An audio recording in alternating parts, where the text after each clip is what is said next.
Bewildered of California, on behalf of independent Chevron gas stations and standard stations throughout the West, invites you to Let George Do It. Another adventure of George Valentine. Personal notice. Danger is my stock and trade. If the trouble you're in is way off the beaten track and you need help that's strictly confidential, you've got a job for me, George Valentine. Write full details.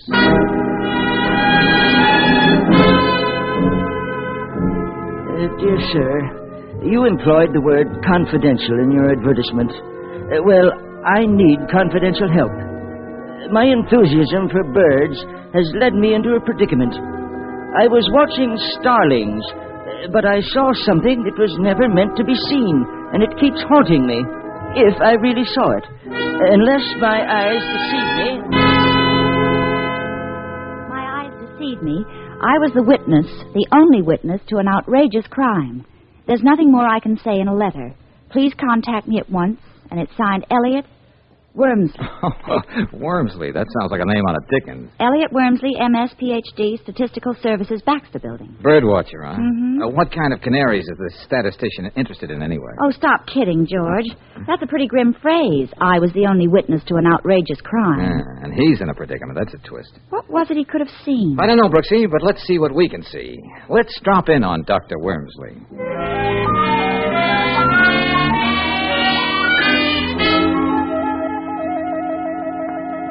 These are the binoculars, Mr. Valentine. The ones I use to watch starlings on that penthouse roof down there. Uh-huh. But that's almost 3 blocks away, Dr. Wormsley. I know. The river house, huh? Pretty swanky. Golly, George. You can see halfway around the world with these binoculars. All right, Angel, stop playing. Back to you, Dr. Wormsley. So you looked for starlings and saw a killer hawk. Something like that, Mr. Valentine. Okay. Now, just what was this outrageous crime? What did you see that you shouldn't have seen? Murder. I guess I dropped your binoculars, Doctor. Did you say murder? I can't be sure. But I just trained my eyes down there, as I've been doing for weeks.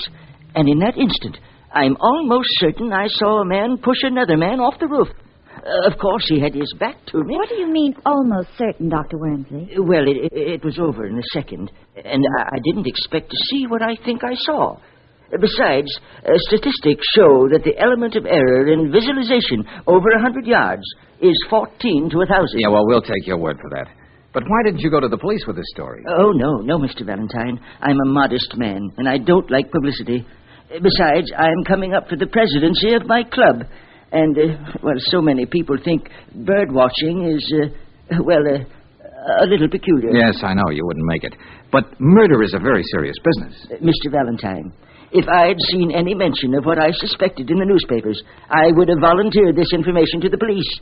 But as it is, no crime has been reported. Well, that's right, George. I didn't see anything about it. Still, the picture of those two men keeps haunting me. I'm thinking of my reputation, but I do have some public spirit, and I have to make sure. My conscience wouldn't let me rest if I didn't. Oh, I see. And you want me to check at the river house and soothe your conscience? That's it, young man, precisely. It shouldn't take you more than a day, and I'm willing to pay your usual fee.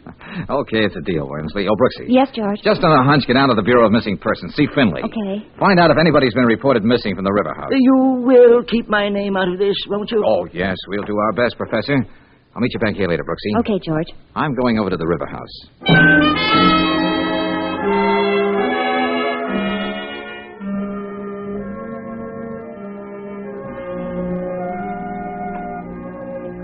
Oh, you're very fortunate, Mr. Valentine. Penthouse B is vacant, and it's only $5,400 a year. Yeah, a point of information, Mr. Stevens. As I get it, the sun deck of this wing facing the river is for the exclusive use of Penthouse A and B. Oh, it's very private. And Penthouse A is occupied by the Dunlaps, Philip Dunlap, the broker. So that would put you in very good company, and only $5,400 a year. Well, I was thinking of something a little better, but I'll let you know.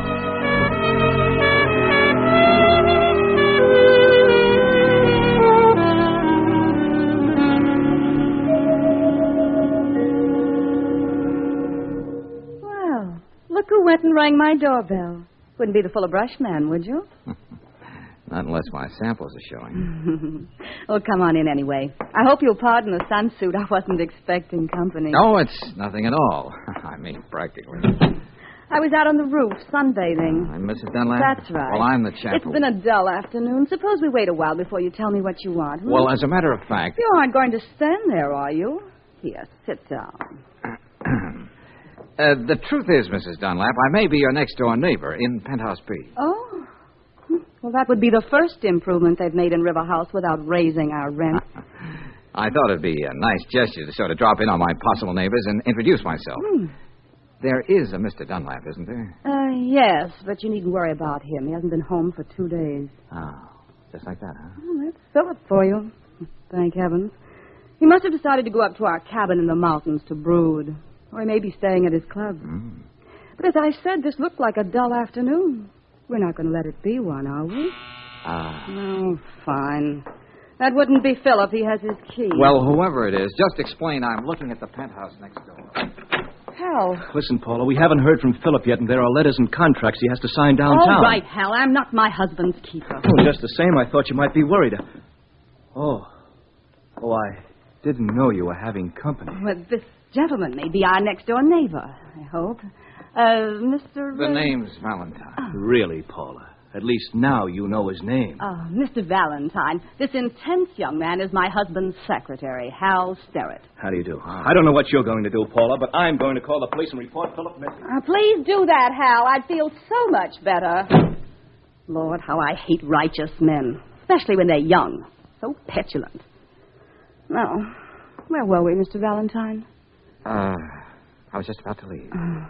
A mood is a very fragile thing, isn't it? Oh, you've been right neighborly, ma'am. Goodbye. I don't think it's goodbye. Anyway, it was very nice, even not having known you.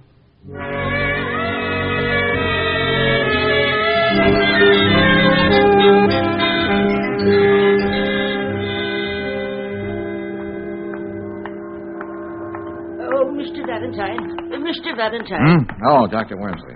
I was waiting for you to come out of the river house. But why? I thought you made it a point you were to be the unknown factor in this deal.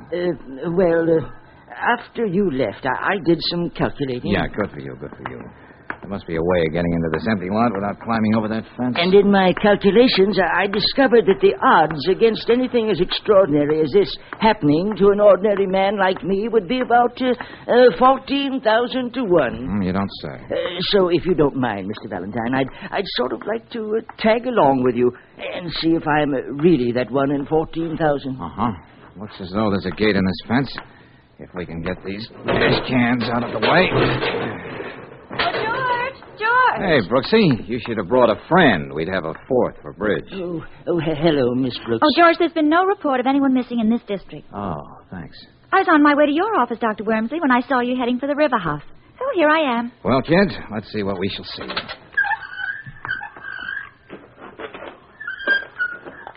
It's just an overgrown lot. That's right. George, you think that if Dr. Wormsley is right, the man would Nothing like checking, Brooksy. Dr. Wormsley, you did say that when you saw a man pushing another one off the roof, his back was towards you? If I saw what I thought I saw. That's right. That would mean he was facing away from you, toward the river. Yes. Well, there's the river behind that high-board fence. And on this side of the building, there are only the windows from the elevator shafts and the stairway. So no one would have seen him fall. Mr. Valentine, over here, look. Huh? That's a man. I mean, it was. Past tense is putting it mildly. Oh, George. Then it wasn't my imagination after all. No, Dr. Wormsley, it wasn't. And just to quote a few more odds, it's at least 1,000,000 to 1 this is the body of Philip Dunlap.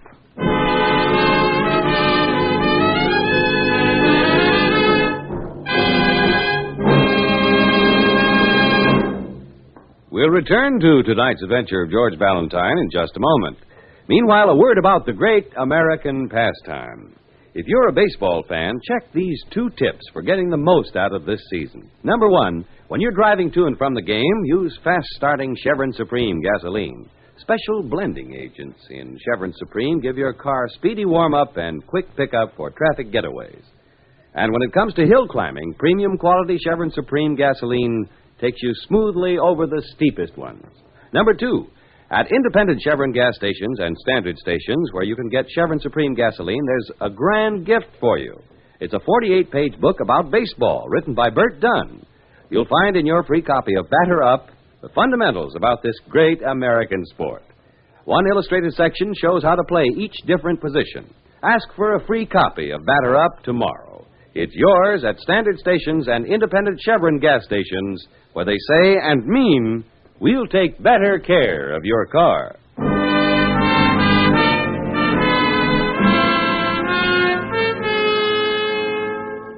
And now, back to tonight's adventure of George Valentine.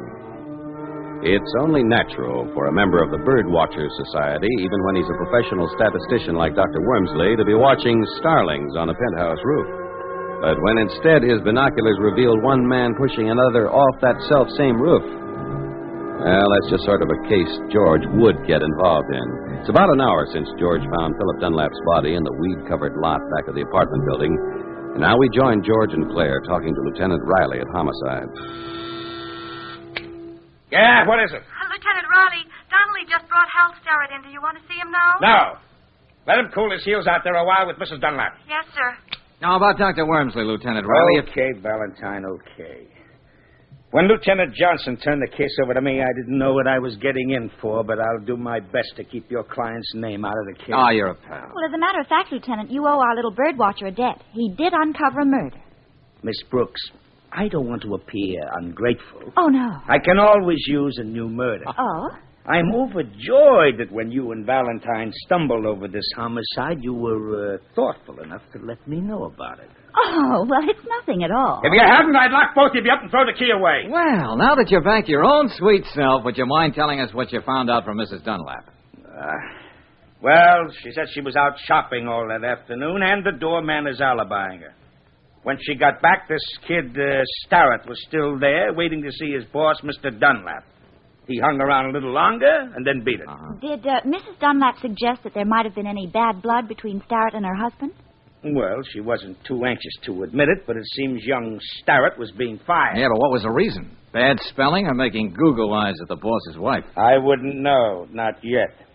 Mrs. Dunlap was too broken up to go into every little detail. Broken up, huh? I can just see her tears flowing like wine. What do you mean by that? Well, just thinking out loud. Yes, Lieutenant? You can send Starrett in here now. Yes, sir. Well, it looks to me as though Mr. Starrett has some explaining to do, or else. Well, we know that he was there that afternoon, and your Dr. Wormsley saw a man push Dunlap off the roof. Come in, son. Come in. Lieutenant, I don't understand any of this. Oh, you. Hello, Starrett. What are you doing here? Just a neighborly interest in the fate of your late employer? Say, what is this? Yes, George, I didn't know you two had met. Well, never mind. Now, what's this about Dunlap deciding to fire you, Starrett? Well, Why? He didn't like my work, I guess. That's the usual reason, isn't it? You'll save a lot of time if you tell us the truth. You asked me a question, and I gave you the only answer you're going to get. You had a fight with your boss, didn't you? No. In the struggle, you pushed him off the roof. No. A man saw you from an office building. He couldn't have. Oh, Lieutenant. Yes, Donnelly? Can I see you a minute? Yeah, okay. I'll be right back. Hey, tell me something, Starrett. Yes? If you were already fired, why were you so worried about Dunlap? Even going to the Bureau of Missing Persons yourself? Because he was the best friend I ever had. It hardly jives with the story Lieutenant Riley is building up. Hey, Starrett. Yes? You're a college man, aren't you? Oh, what of it? Syracuse, 1942. What? Why, yes, but how did you know? This, Phi Beta Kappa, too, aren't you? That's right. But what are you driving at, Lieutenant? Well, this Phi Beta Kappa key. The medical examiner found it clenched in Dunlap's fist. It's yours. I don't know how it could have gotten there. He must have ripped the key off your chain as he fell off the roof. Okay, Starrett, I'm arresting you on suspicion of murder.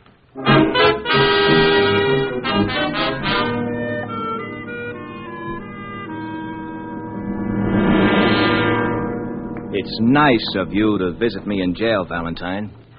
But what's the use of going over the same story again? Well, let's say it intrigues me, Starrett. Paula would go right on denying I ever gave her that key. I can't prove it.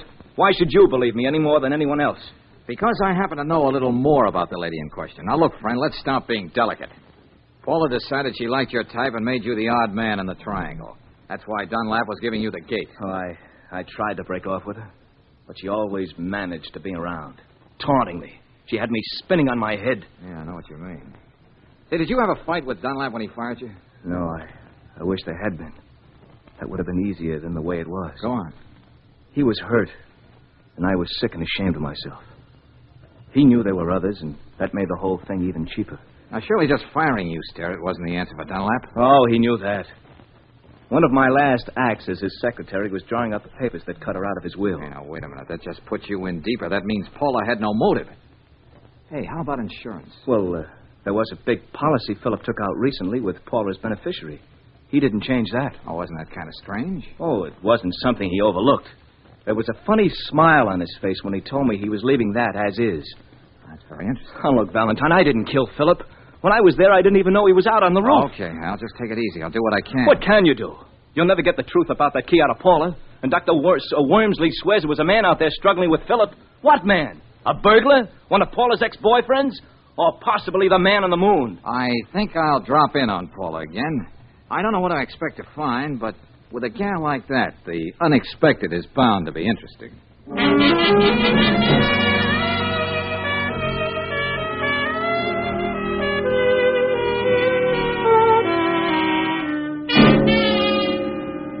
Well, if it isn't my next-door neighbor. What now? Cup of sugar? Couple of eggs? Well, maybe I did make a little fib, but you didn't believe me anyway, did you, Mrs. Dunlap? Paula. Okay, Paula. Too bad about young Sterrett, isn't it? What a thing to say to a grief-stricken widow. Can I get you anything? We may as well make ourselves comfortable. You've got a head start in those lounging pajamas. They're really something. I was wondering when you were going to notice them. Hey, you know, I never appreciated before what lounging pajamas can do for a woman. Didn't you? No. I might say if she were out on a roof and someone happened to see her from Dr. Wormsley's window, he might mistake her for a man. If he'd never seen a woman before. His office is more than 2 blocks away.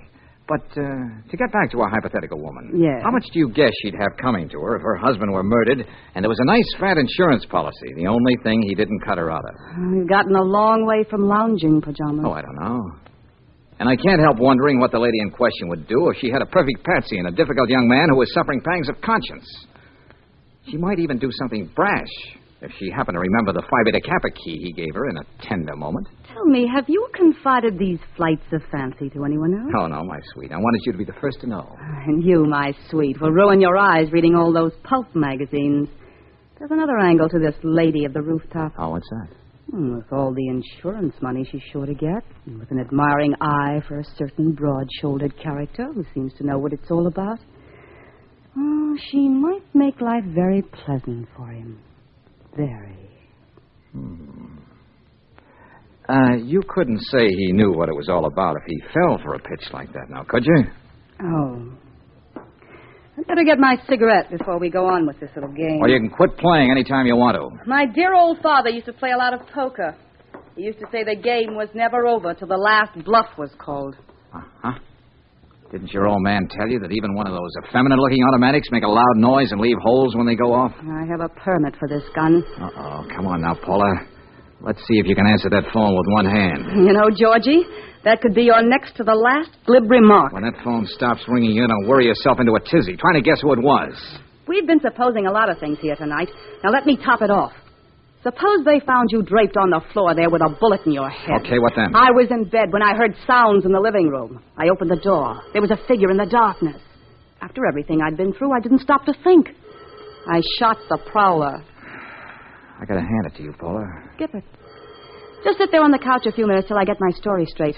When I shoot you, I may have to tell the story 12 times tonight, so it's got to be perfect.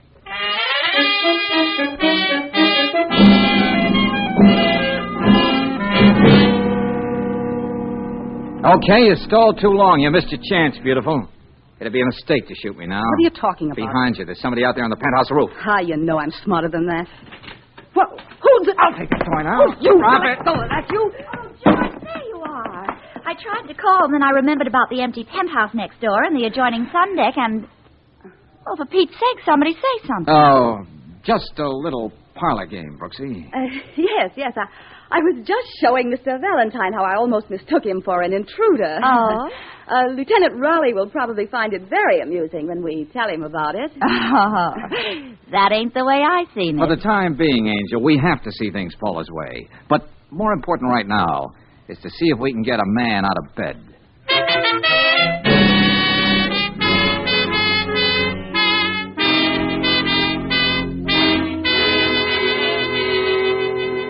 No trouble at all, Valentine. Don't mind selling a little insurance any time of the night. Are these all representative policies, Bennett? Yes, sirree. Anything you want, we've got it. Life, accident, comprehensive liability, tornado insurance, plate glass. Any insurance against fatality during parlor games? What's that, Miss Brooks? Just a private joke. This life insurance policy. Oh, any amount you want. Just a simple physical Well, these examination. clauses at the beginning, they are pretty standard in all life insurance policies, aren't they? Yes, indeed. Each one of them meant to protect policyholder and the company. Uh-huh. What's up, George? Well, thanks a lot, Bennett. You've been a great help. Yeah, but look, old man. Sorry, shopping around, but I'll keep you in mind. Let's go, Brooksy.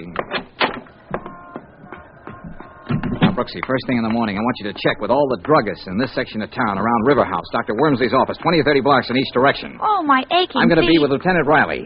I hate to think of his blood pressure when I mention one little word.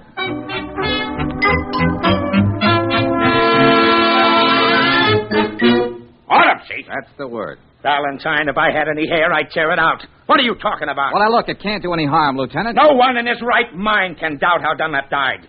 This Wormsley saw him shoved off the roof. Then the body was found sprawled all over an empty lot, 12 floors below. Cause and effect. I have every reason to doubt that Sterrett killed Dunlap. I suppose you're going to tell me Mrs. Dunlap killed him, huh? That she used to be the strong woman in the circus. I didn't say she killed him. Then who? What? For the love of heaven. How about that autopsy, Lieutenant?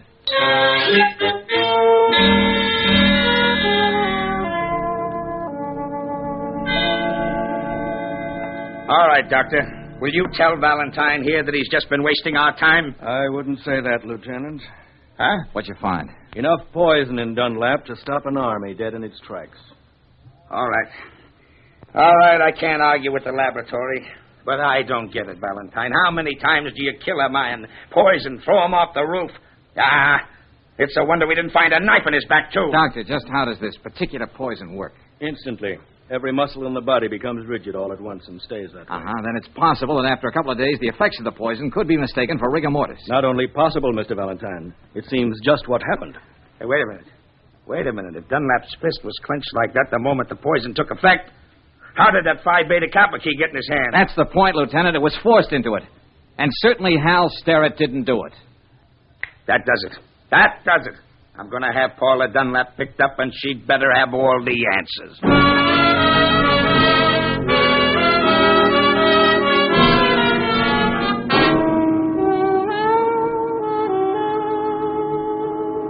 Oh, no. No, Mrs. Dunlap, you're going to have to do better than that. I know how it looks, Lieutenant Raleigh, but you're wrong, believe me. Paula, you had to be the one who put that key in your husband's hand. Sterrett wouldn't sign his own death warrant. I know, but Here are the facts the jury will hear. You were the man Wormsley saw wearing lounging pajamas. You had the motive, the insurance money, so you poisoned Mr. Dunlap, then pushed him off the roof to implicate an innocent man. All right. I'll tell you just what happened. Remember, Mrs. Dunlap, you're doing this of your own free will. Hal Sterrett left that afternoon. I went out on the roof for a moment. Philip was there, an empty highball glass next to him. He was dead. Oh, don't look at me that way. He was already dead. He'd committed suicide. How do you know that? There was a note, cruel note, saying that I was the cause of all the unhappiness in his life. He was leaving me without a cent.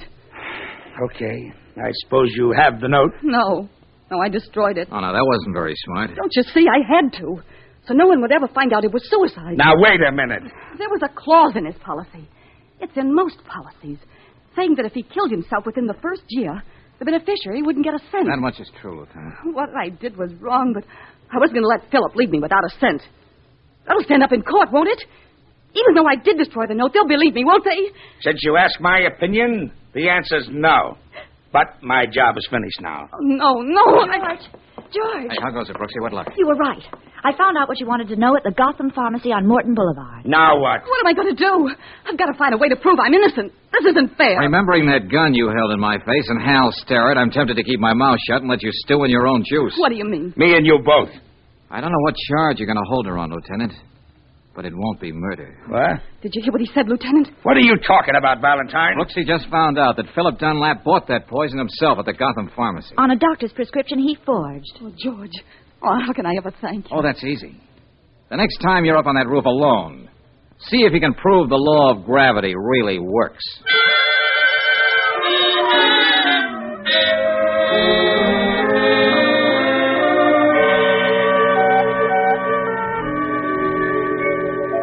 George, don't you think that was sort of a morbid joke for Dunlap to play on his wife? Well, Angel, Paula played a few pretty grim jokes herself. Yes, but to leave her name in that insurance policy, knowing that she wouldn't get a penny. Crime, punishment, so forth. Hello. Anybody here? Oh, come on Dr. in. Wormsley.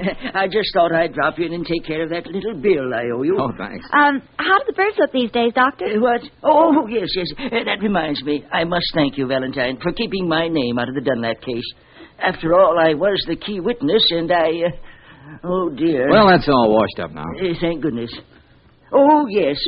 Mrs. Dunlap isn't living there anymore, you know. No? It seems 3 young ladies are sharing that apartment now. And yesterday... Why, Dr. Wormsley. Oh. What kind of birds are you watching now? Oh, well, they were very wild canaries. Oh, goodness. What am I saying?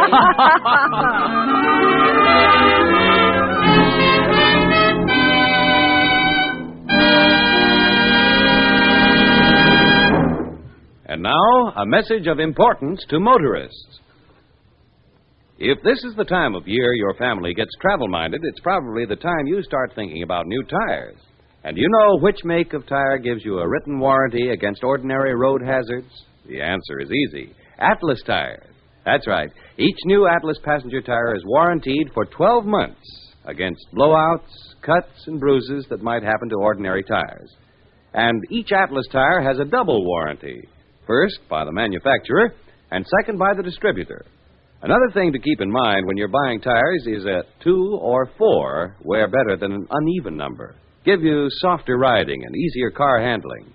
For that extra margin of safety, get Atlas tires at standard stations and independent Chevron gas stations where they say and mean, we'll take better care of your car.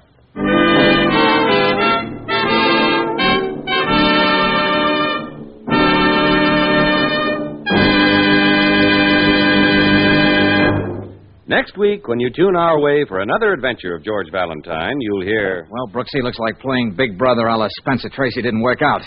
Eddie beat it while I was shaving. Oh, that crazy little kid. He left this note. He's on the prowl. To quote, he's going after Stan Lucas. Oh, no. What can we do, George? I gotta stop him somehow. Hey, listen, you look up Emily. Maybe she can give us a clue on how we can find Eddie. Okay, George. And remember, Brooksy, it's a race against time.